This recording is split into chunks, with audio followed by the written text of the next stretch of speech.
Olá, turma. Sejam todos muito bem-vindos à nossa videoaula sobre molares superiores. Na última videoaula falamos sobre os primeiros molares superiores, falamos sobre os dentes 16 e 26, explicamos sua anatomia específica, falamos sobre sua parte radicular, passamos todas as suas características desse dente que é tão importante na arcada. Hoje falaremos dos segundos e terceiros molares superiores. Então falaremos do dente 17, consequentemente 27, 18 e 28, sendo fechando assim a arcada superior. De antemão já podemos lembrar algumas características frente aos dentes superiores em relação aos inferiores, quanto às cúspides desses dentes, lembrando sempre que as cúspides palatinas desses dentes superiores são as cúspides mais importantes, são as cúspides que fazem efetivamente a mastigação do processo de trituração, ok? Já imaginando o segundo molar superior, nós podemos observar que já existe uma inclinação da mesial em direção à distal e que ele tem uma inclinação do seu longo eixo em torno de 6 graus, o que não ocorria para o primeiro molar superior. Para o primeiro molar superior, nós tínhamos a sua inserção sem nenhuma inclinação, nem para mesial, nem para distal. Já no segundo molar, nós temos uma inclinação de inserção em torno de 6 graus. Isso é devido a uma convergência de mesial para distal que vai iniciar na distal do primeiro molar e seguir até o terceiro molar. Então, essa rampa que surge em direção à distal começa a gerar inclinações no segundo molar superior e, consequentemente, no terceiro molar superior que nós vamos analisar à frente. Vamos sempre fazer uma comparação entre o segundo molar superior e o primeiro molar superior, porque o primeiro molar superior você já tem esse conhecimento. Então, agora fazendo sempre um comparativo entre o primeiro molar superior e o segundo molar superior. O que de antemão eu já posso afirmar? O segundo molar superior ele é menor do que o primeiro molar superior em todas as suas dimensões. O que significa isso?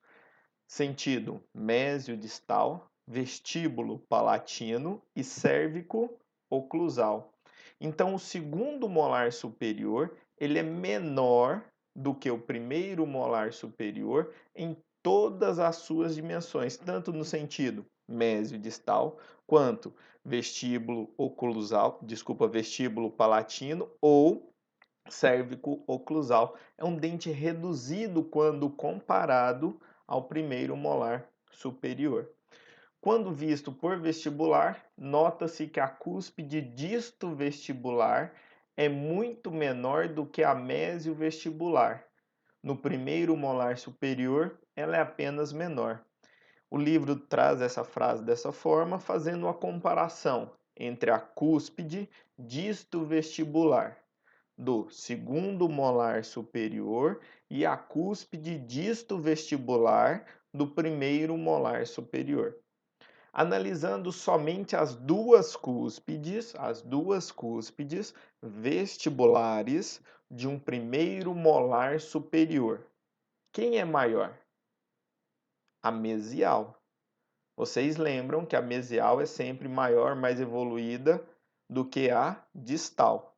Então, a cúspide mesiovestibular de um primeiro molar superior é maior do que a cúspide distal, ok?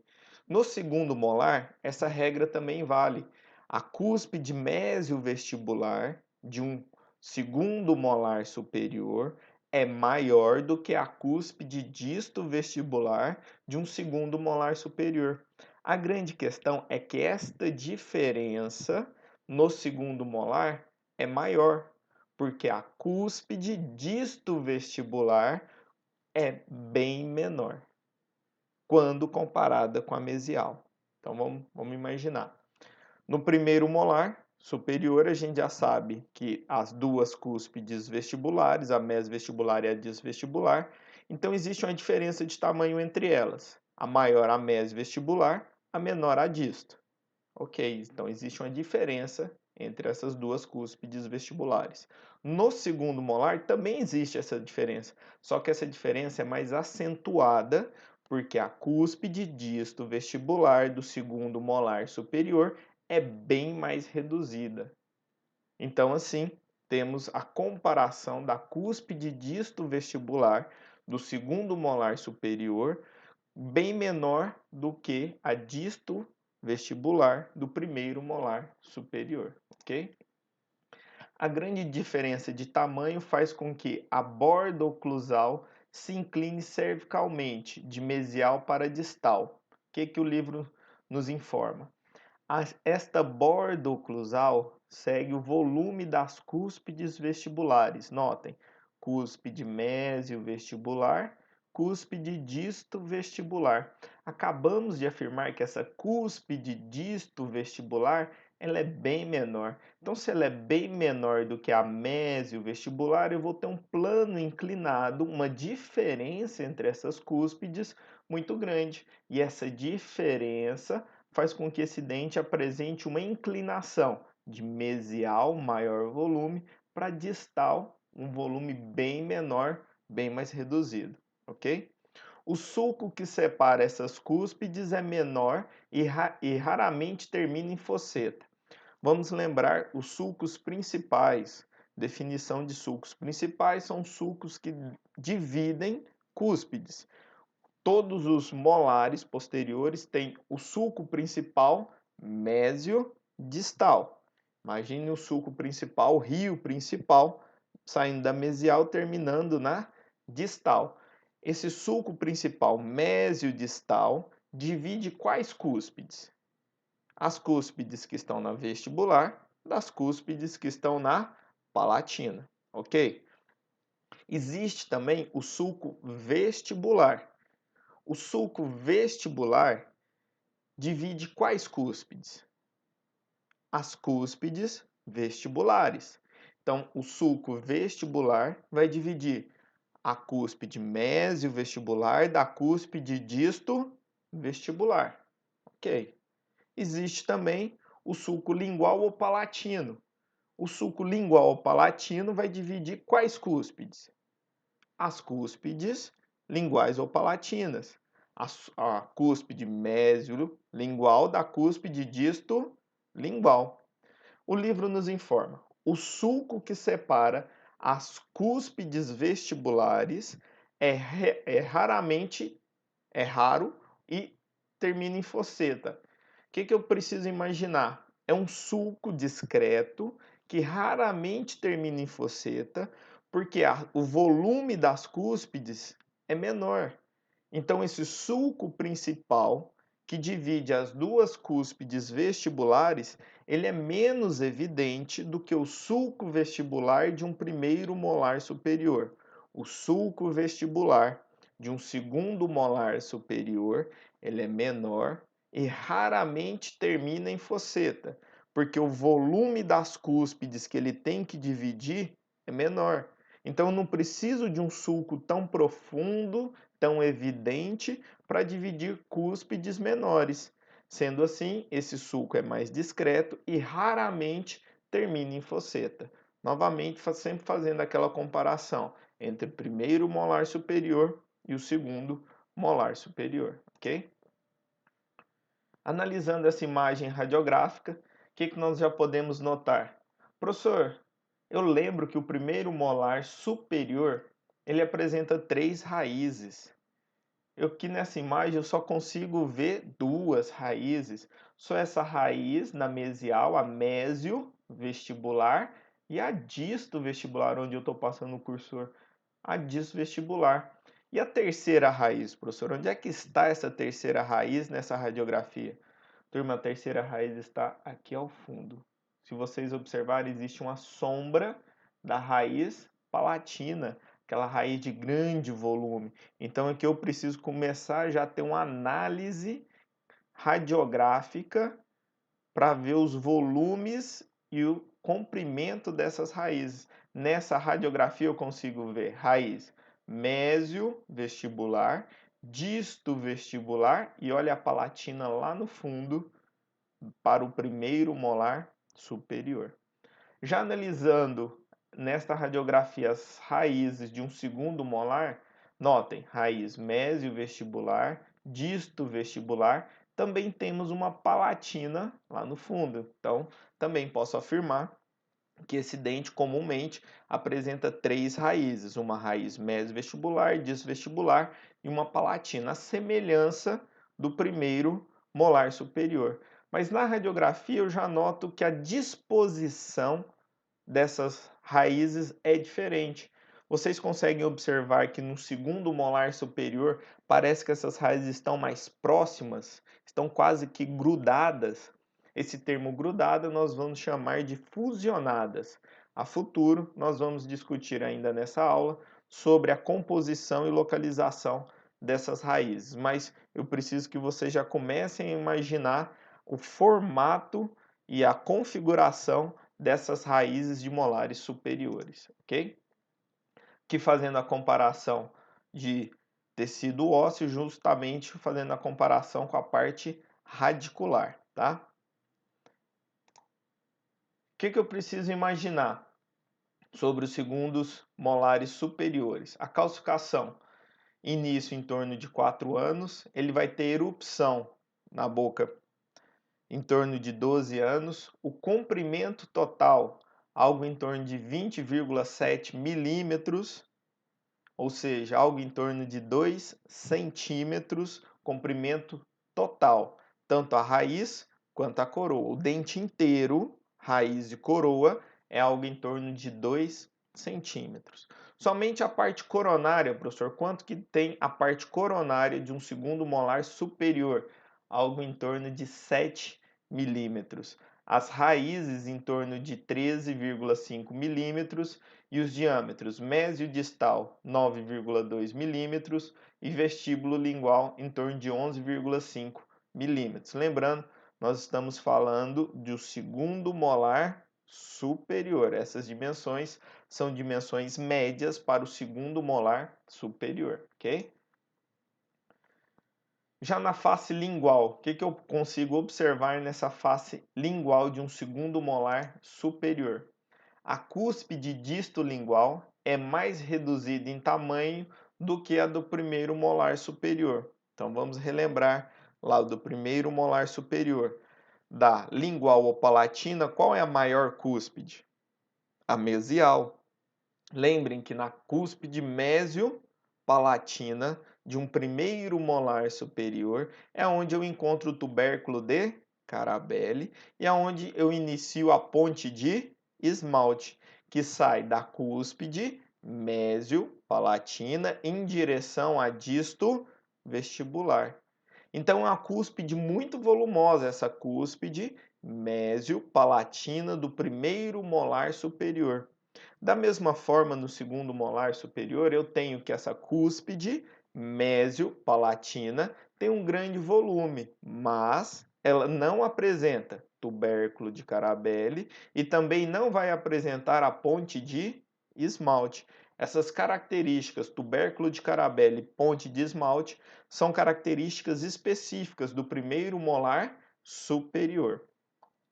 Então, a cúspide distolingual do segundo molar superior é mais reduzida em tamanho do que aquela do primeiro molar superior. O que o livro quer nos afirmar? A distal de um segundo molar superior é mais reduzida quando comparada à mesial. A diferença entre mesial e distal de um segundo molar superior é maior, a diferença é maior do que a diferença entre mesial e distal de um primeiro molar superior. O segundo molar apresenta uma diferença maior, porque a distal desse dente é bem menor. Esta redução pode ser muito grande e não raramente há completo desaparecimento da cúspide. Qual cúspide? Distolingual. Então pode ser que em alguns casos nós não vamos ter a cúspide disto-lingual neste dente. A cúspide mesiolingual, a diferença é tão grande, que ela ocupou o espaço da cúspide disto-lingual, ficando assim somente uma cúspide na face lingual desse dente, ok? Nesse caso, o dente será tricuspidado. Para o primeiro molar superior, quantas cúspides? 4 cúspides. Para o segundo molar superior, quantas cúspides? Normalmente, 4 cúspides, mas pode ocorrer que ele apresente somente 3 cúspides. Quais seriam elas? Mesiovestibular, distovestibular e somente uma cúspide lingual.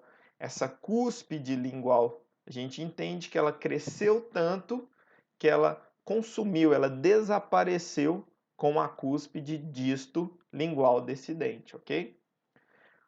Então, essa cúspide sendo somente tricuspidado nessa face lingual, com a cúspide mesiolingual, que seria da mesial, deslocando-se para o centro da face lingual. Então, nós não teríamos mais duas cúspides linguais, e somente uma cúspide lingual no centro da face lingual. O sulco lingual que separa as cúspides linguais, quando a cúspide disto-lingual estiver ausente, ele não existe. Ou seja, o livro nos diz: o sulco lingual que separa cúspide só existe se tiver cúspides. Se eu não tiver uma cúspide, não existe sulco lingual. Essa cúspide que estaria na mesial, ela vai estar no centro do dente e com ausência do sulco divisor de cúspide. Não tem outra cúspide para dividir. Então, na ausência da cúspide disto-lingual, também terei a ausência do sulco lingual, porque a cúspide mesio-lingual foi deslocada para o centro desse dente, ok? Mas no caso dele existir, se eu tiver as duas cúspides, se eu tiver uma cúspide mesio-vestibular e uma mesio-lingual e a disto-lingual, esse sulco divisor destas duas cúspides vai ser pequeno, vai ser pouco evidenciado, ok? Lembrando que neste dente não há tubérculo de Carabelli e também não há ponte de esmalte. Essa é uma vista por mesial e é uma vista por distal também dos segundos molares superiores. E os achados anatômicos que nós podemos evidenciar na mesial e na distal são basicamente os mesmos que nós evidenciamos na última aula para o primeiro molar superior. Vocês sempre têm que imaginar esta inclinação das cúspides palatinas em relação ao longo eixo do dente. Eu sempre preciso imaginar que há uma inclinação dessas cúspides palatinas em direção à face oclusal. E é justamente essa inclinação que facilita a trituração desses alimentos, ok? Agora, analisando a face oclusal deste dente. Analisando a face oclusal, eu posso dizer que, comparado ao primeiro molar, a face oclusal tem-se modificação no seu contorno. Se eu imaginar o primeiro molar superior, a primeiro achado anatômico de diferença entre o primeiro e o segundo é presença ou ausência de ponte de esmalte. Quem tem ponte de esmalte? Primeiro molar superior. Essa ponte de esmalte sai da onde em direção aonde? Ou seja, ela sai de qual cúspide em direção a qual cúspide no primeiro molar superior? A ponte de esmalte sai da cúspide mesio-palatina em direção à cúspide disto-vestibular. Essa ponte de esmalte está ausente na face oclusal do segundo molar, ou seja, eu não tenho essa ponte de esmalte cortando o sulco principal, aquele sulco mesio-distal. Essa é a primeira diferença da face oclusal entre o primeiro e segundo primeiros e segundos molares superiores. Quais são as outras diferenças? Por ser a cúspide distolingual bem menor, a borda lingual da face é menor do que a borda vestibular. Então, o que eu preciso imaginar? A cúspide distolingual, ela é bem menor, essa região é bem menor do que a mesial. A face distal é bem menor do que a mesial. Então, eu vou ter aquela convergência de mesial para distal das faces livres. E no sentido das faces proximais, vou ter a convergência para a palatina. Essa é uma outra grande diferença entre o primeiro e segundo molares superiores.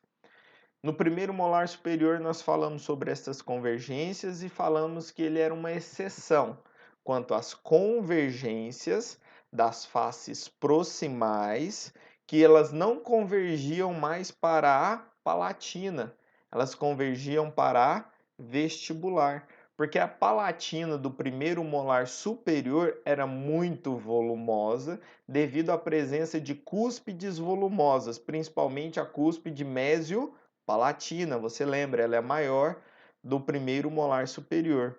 Já no segundo molar superior, a regra geral volta a valer, volta a prevalecer, ou seja, as cúspides mesiais são maiores do que as distais e as vestibulares são maiores do que as cúspides palatinas.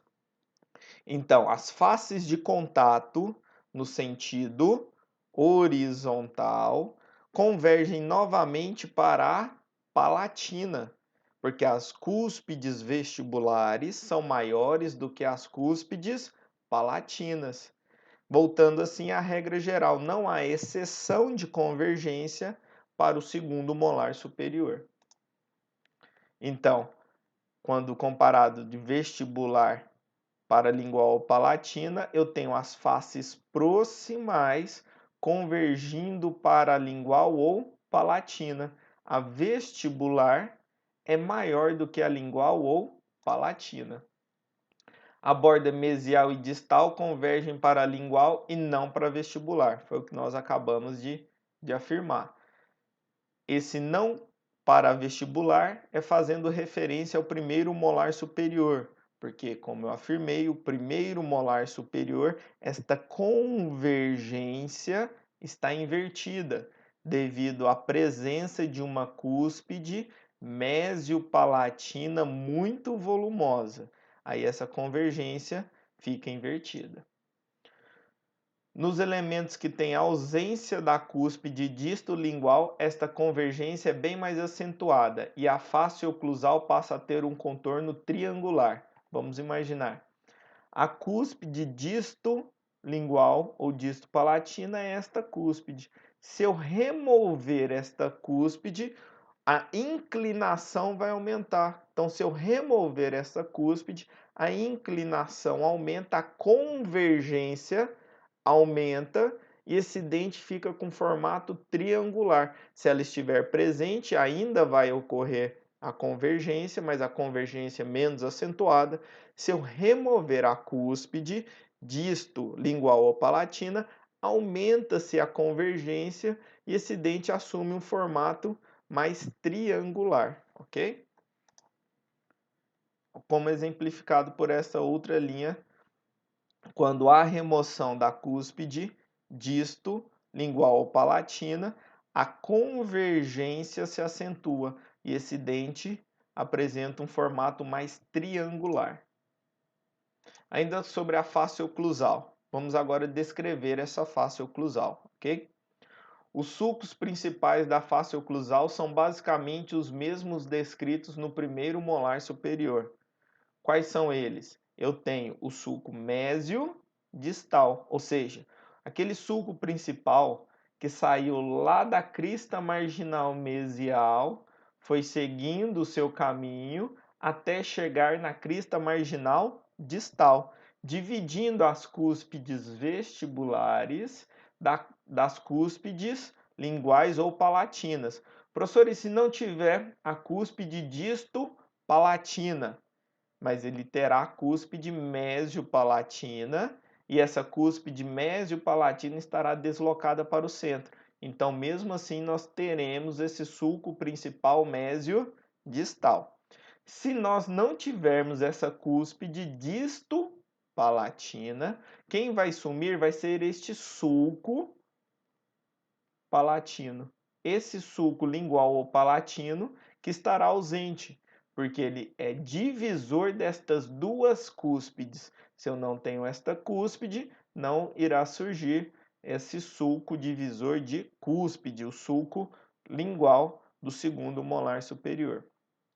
Sempre terei o sulco vestibular evidente, que é aquele sulco que divide as duas cúspides vestibulares, sendo a mesiovestibular maior e mais volumosa do que a cúspide disto vestibular. Esse é o sulco vestibular. Comparando o sulco vestibular com o sulco lingual ou palatino, quem tem o maior volume? Qual é o mais evidente, o sulco vestibular ou o sulco palatino ou lingual? É o sulco vestibular, porque ele divide cúspides de grande volume. Se ele divide cúspides de grande volume, ele é mais evidente. Já o sulco palatino ou lingual, ele divide cúspides de não tão grande volume, ou seja, disto palatina não é tão evidente. Então, o sulco que divide a mesiopalatina, a cúspide mesiopalatina da disto palatina não é tão evidente, ok? Com a diferença de que o sulco que une a fosseta central à fosseta distal passa transversalmente sobre a ponte de esmalte e que esse é bem profundo. Vamos lá. Se vocês lembrarem, nós temos a fosseta mesial, fosseta central e fosseta distal. O sulco principal sai da crista marginal mesial, passando na fosseta mesial, fosseta central, chegando até na fosseta distal. A ponte de esmalte interromperia esse sulco principal após a fosseta central. Então, ela passaria mais ou menos nesta região. Só que no segundo molar superior, nós não temos ponte de esmalte. Então, quem vai estar prevalente é justamente o sulco principal, que vai unir a fosseta central à fosseta distal, evidenciando assim a ausência da ponte de esmalte. Quando falarem de ponte de esmalte, sempre imaginem primeiro molar superior, tá? Então, fosseta distal, fosseta central e a fosseta mesial. O sulco de união da fosseta central até a fosseta distal, sulco principal, ele raramente é dividido pela ponte de esmalte. Então, é um dente que não tem ponte de esmalte e eu tenho a evidência, está evidenciado, esse sulco principal que sai da fosseta central em direção à fosseta distal. Ele realmente divide a ponte de esmalte, ou seja, não tem ponte de esmalte, que por sua vez não é tão elevada, ou seja, ela está ausente. Não há ponte de esmalte no segundo molar superior. Nos elementos com ausência da cúspide disto-lingual, esse dente passa a ser tricuspidado. O arranjo do sulco deixa de ter o formato de H maiúsculo e passa a ter um formato de T, pela ausência do sulco lingual. Então, o livro nos mostra que este arranjo oclusal lembra um formato de um H maiúsculo.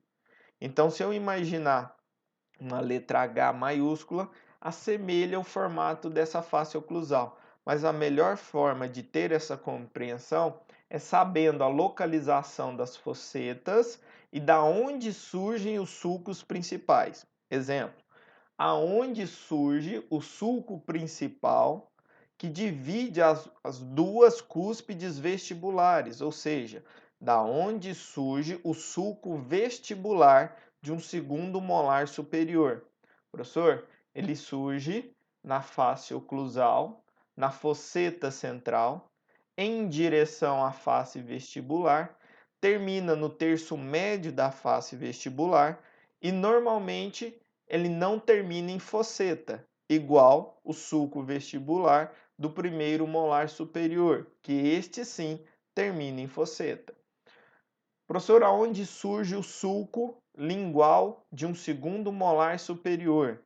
Ele surge na fosseta distal e divide as duas cúspides linguais ou palatinas. Lembrando, esse sulco é pouco evidente e ele só está presente quando eu tenho a presença da cúspide disto lingual neste dente.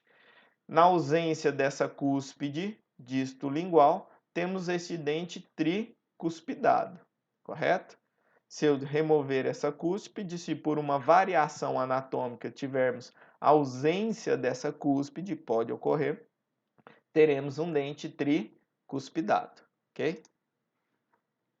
Comparando então, nós temos esta imagem evidenciando presença de ponte de esmalte, tubérculo de Carabelli, um sulco vestibular bem evidente, um sulco palatino ou lingual bem evidente, uma cúspide disto lingual ou disto palatina bem evidente, não há dúvidas. Este dente é um primeiro molar superior.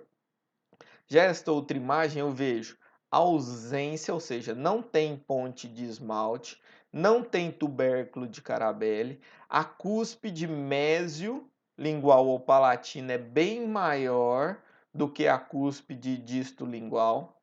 As cúspides vestibulares também apresentam uma certa simetria, sendo que a mésio vestibular é bem maior do que a disto vestibular, com a presença do sulco vestibular. Este dente é um segundo molar superior, ok? Professor, como saber que se é um dente 16 ou 26? Eu preciso fazer aquele giro e um encaixe no quadrante. Para isso eu preciso lembrar qual a região é mesial e qual é distal, qual é vestibular e qual é lingual.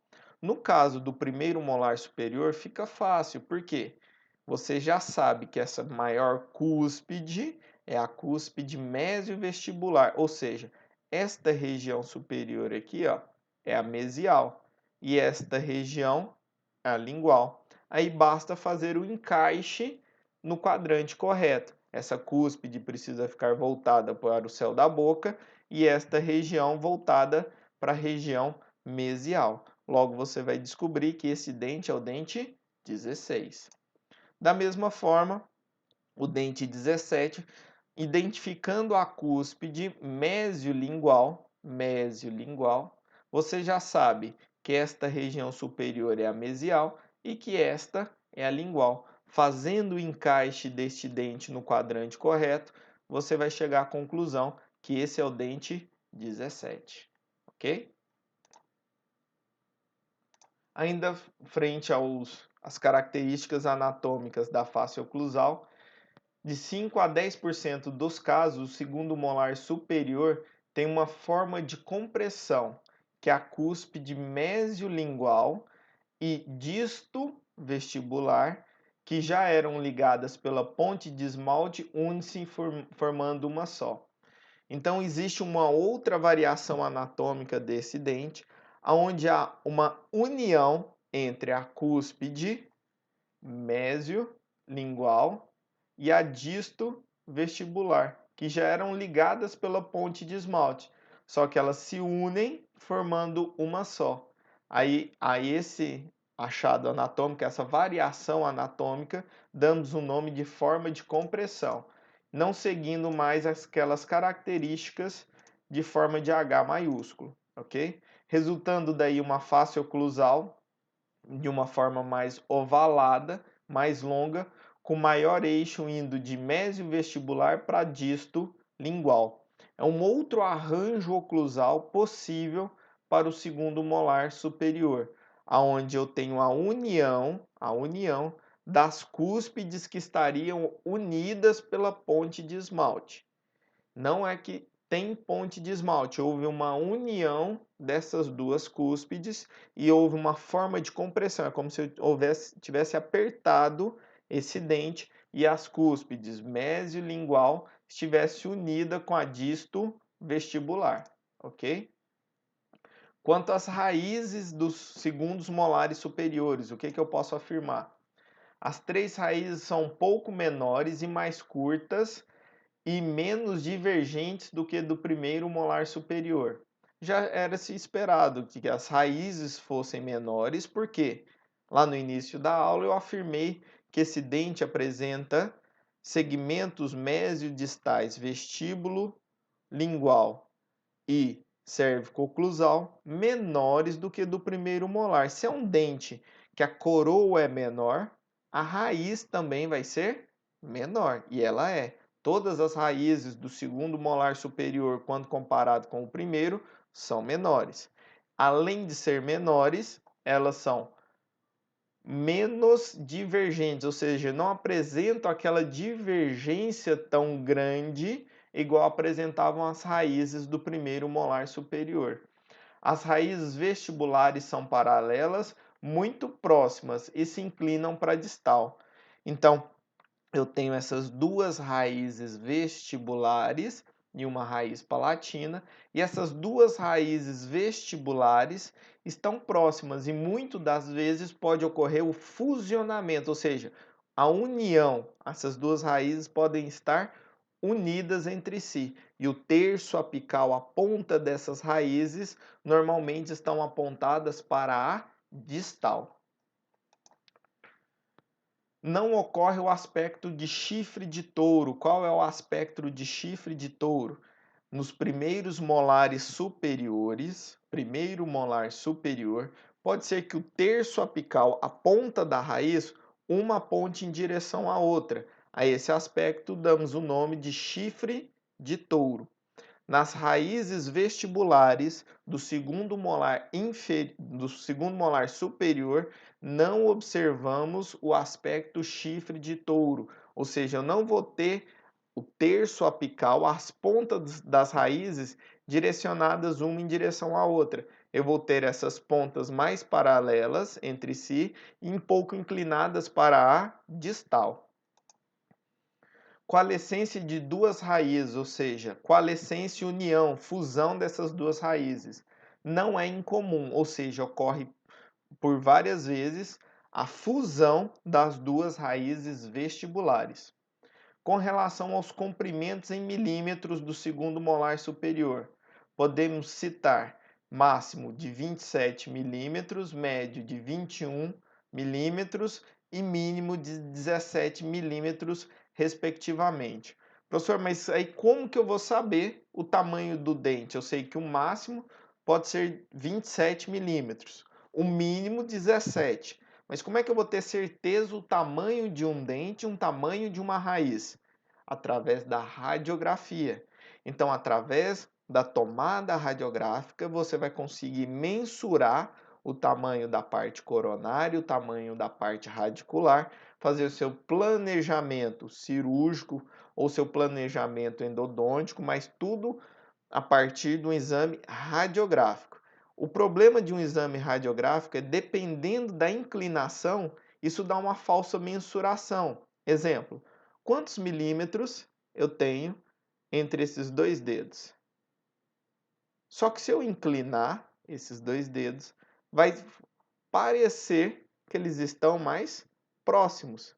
Eles não estão mais próximos, eu simplesmente inclinei a tomada radiográfica. Por isso a importância de se fazer uma tomada radiográfica correta, para você não ter esse erro no momento de mensurar essas raízes, ok? Ainda pensando na direção dessas raízes, temos que raiz mesiovestibular do segundo molar superior, ela é reta em 22%, mas apresenta uma curvatura para distal em 54%. Sempre vou destacar a maior porcentagem de prevalência. Não quer dizer que sempre vai ser dessa forma, mas na maioria das vezes a gente observa a raiz mesiovestibular Lembram, são duas, vestibulares e uma lingual ou palatina. A mesiovestibular, ela vai apresentar uma curvatura para a distal, em 54% dos casos. Direção da raiz disto-vestibular, ela é reta em 54% dos casos. E a direção da raiz palatina, ela é reta em 63% dos casos. Isso não quer dizer que você não pode só encontrar durante um tratamento endodôntico, durante um ato cirúrgico, todas essas raízes apresentando grandes curvaturas. Como eu disse, você só pode planejar qualquer ato em algum dente a partir de exames complementares que são executados previamente a qualquer protocolo. Então, antes de fazer a cirurgia, antes de fazer o tratamento endodôntico, você já fez uma radiografia e você sabe exatamente o formato e o comprimento dessas raízes. Eu estou passando somente algumas médias, umas noções gerais, regras gerais que a gente observa, as maiores porcentagens, mas pode ser que na sua primeira cirurgia você já encontre essas relações entre as raízes de formas diferentes, ok? Observem essas imagens, são segundos molares, onde nós temos segundos molares com as raízes não fusionadas ou fusionadas. Eu tenho raízes separadas em 53% dos casos, raízes com fusão das duas raízes vestibulares em 19,5% dos casos, fusão das três raízes em 12,5% dos casos, fusão das raízes mesiais e a palatina em 8,5% e em 5,8% a fusão das raízes da raiz distal e a raiz palatina. Ou seja, normalmente ou você vai encontrar as três raízes bem separadas ou uma fusão, mais fácil encontrar uma fusão entre as duas raízes vestibulares, uma fusão entre as duas raízes vestibulares. Isso não quer dizer que as outras porcentagens também não possam ser encontradas no consultório, mas raramente são menos evidentes, ou seja, são configurações radiculares menos evidentes do que essas duas primeiras configurações, ok? Terminado a parte de segundos molares superiores, passamos então ao conhecimento dos terceiros molares superiores. O que eu já falo de antemão? Os terceiros molares superiores são dentes que podem apresentar vários formatos, tanto coronários quanto radiculares. Não tem uma regra geral quanto à sua configuração, mas é um dente que apresenta uma grande variação anatômica.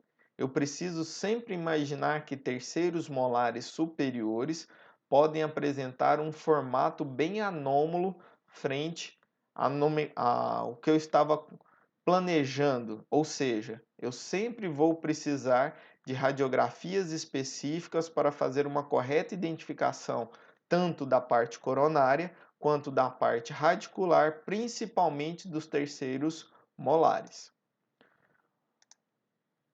Entre os dentes, ou seja, entre os dentes estudados até agora, é o que tem aspectos morfológicos muito variáveis, mais do que qualquer outro dente. Aquela variação anatômica eu encontro muito evidente neste dente.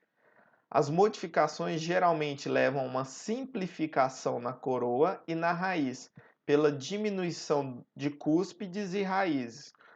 No todo, é o menor dos três molares superiores, ou seja, fazendo aquela comparação, primeiro, segundo e terceiro molar superior, normalmente, repito, normalmente o terceiro molar superior é o que apresenta menor parte coronária e, consequentemente, menor parte radicular.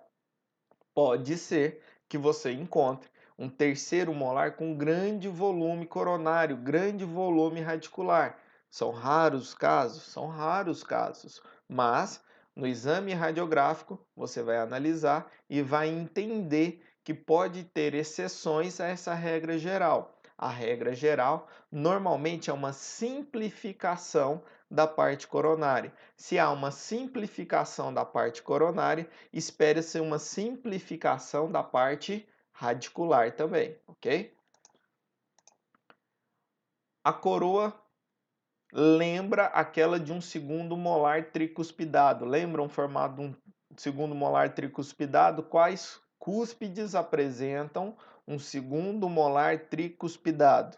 Apresenta a cúspide mésio vestibular, disto vestibular e uma cúspide lingual ou palatina. Essa cúspide lingual ou palatina assume o centro da face lingual em substituição à cúspide distolingual, que está ausente, ou seja, o segundo molar superior tricuspidado tem duas cúspides vestibulares e uma cúspide palatina. O livro nos informa que, normalmente, o terceiro molar pode ter um aspecto que lembra, se assemelha a um segundo molar tricuspidado. Mas lembre-se, isso é uma regra geral. Pode ser que ele apresente um formato mais próximo ao primeiro molar? Pode ser. Pode ser que ele apresente um formato que não se assemelha nem ao primeiro nem ao segundo? Podemos também encontrar essa configuração. O terceiro, os molares superiores, realmente nós precisamos de exames complementares antes de executar qualquer procedimento, como outro dente qualquer, mas terceiros molares superiores são dentes que apresentam grandes variações anatômicas. Sua face oclusal costuma ser caracterizada por numerosos sulcos secundários que lhe dão uma aparência enrugada.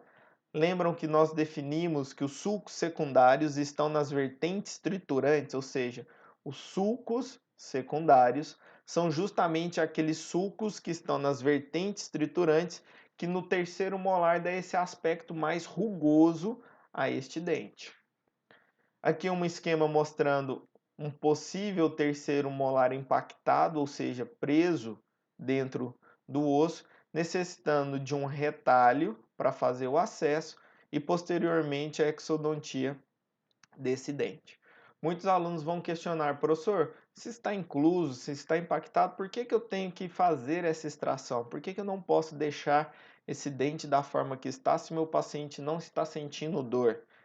Porque no momento de crescimento desse terceiro molar, ele pode gerar uma reabsorção das raízes e da região distal de um segundo molar, levando ao comprometimento deste dente, ou seja, devido ao mau posicionamento do terceiro molar, pode ser que eu tenha o comprometimento da parte radicular e coronária do segundo molar.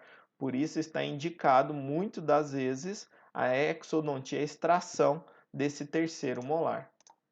Aqui o aspecto clínico temos primeiro molar, segundo molar, a incisão executada, o retalho rebatido, tábua óssea exposta para executar a cirurgia. Neste momento, também podemos observar caninos inclusos para fazer essa desinclusão. Da mesma forma, executamos o retalho, identificamos a região da onde o dente está incluso, fazemos o acesso ao dente e fazemos a extração. Esses dentes inclusos, impactados, para fazer estas cirurgias, nós necessitamos de um conhecimento muito específico da anatomia, pois existem áreas nobres nesta região que vocês ainda vão estudar, que são seio maxilar, nos terceiros molares inferiores, nesse caso aqui é um terceiro molar inferior, note o tamanho da reabsorção já da distal do segundo molar inferior. Esse paciente já apresenta dor, porque já está próximo à câmara pulpar de um segundo molar superior. Devido a esse mau posicionamento desse terceiro molar, esse paciente já comprometeu o segundo molar. E dependendo da localização e do posicionamento do terceiro molar superior, nós temos a indicação dessas cirurgias de exodontia de imediato, mas sempre observando se há o contato da parte coronária do terceiro molar com a distal de um segundo molar, ok? alguns aspectos possíveis para os terceiros molares. Então, a forma do terceiro molar superior são tão variadas que em alguns exemplares é difícil identificar exatamente as suas cúspides, mas notem que, apesar de o livro trazer uma simplificação de uma parte radicular, pode ser que nós observamos algumas partes radiculares bem mais complexas do que a do primeiro e segundos molares superiores. Algumas vezes a complexidade da morfologia reside no aumento do número de cúspide e no confuso sistema de sulcos e sistema radicular, ou seja, esse dente também pode apresentar as raízes de grande complexidade. Notem, numa radiografia panorâmica, o posicionamento de um terceiro molar inferior, posicionamento de um segundo molar superior. Sempre há casos de uma simplificação que a parte coronária fica reduzida a um pequeno cone. Então pode ser que o dente, se houver uma grande simplificação nessa região, esse dente fique com aspecto mais conoide, ok? Normalmente, a face distal do terceiro molar superior é mais convexa em comparação aos outros molares superiores. Então, normalmente, nós já sabemos a mesial mais retilínea, a distal mais curvilínea, mas dentre os três molares superiores, o terceiro molar superior é onde eu vou observar a maior convergência dessa face distal, ok? Outras características dos terceiros molares superiores. Frequentemente manchas brancas, essas manchas brancas advêm de uma hipocalcificação do esmalte, ou seja, uma hipocalcificação pode gerar manchas brancas nessa face oclusal dos terceiros molares. Aparência levemente enrugada, ou seja, essa face oclusal enrugada devido à presença de sulcos secundários nas vertentes triturantes das cúspides dos terceiros molares, ok? E alguns aspectos desses dentes. E nessa imagem nós podemos observar uma osteonecrose associada a bisfosfonato, que é um medicamento, na maxila. Trouxe essa imagem para a gente sempre imaginar que as cirurgias de extração, as exodontias, nunca devem ser vista pelos profissionais como algo tão simplório, algo corriqueiro. Tudo nós precisamos executar um grande planejamento para que o pós-operatório seja satisfatório e que a sua cirurgia, o transcirúrgico e o pós-cirúrgico, ocorra da melhor forma possível. Turma, essa era a aula sobre a anatomia específica do segundo molar superior e terceiro molar superior. Obrigado a todos.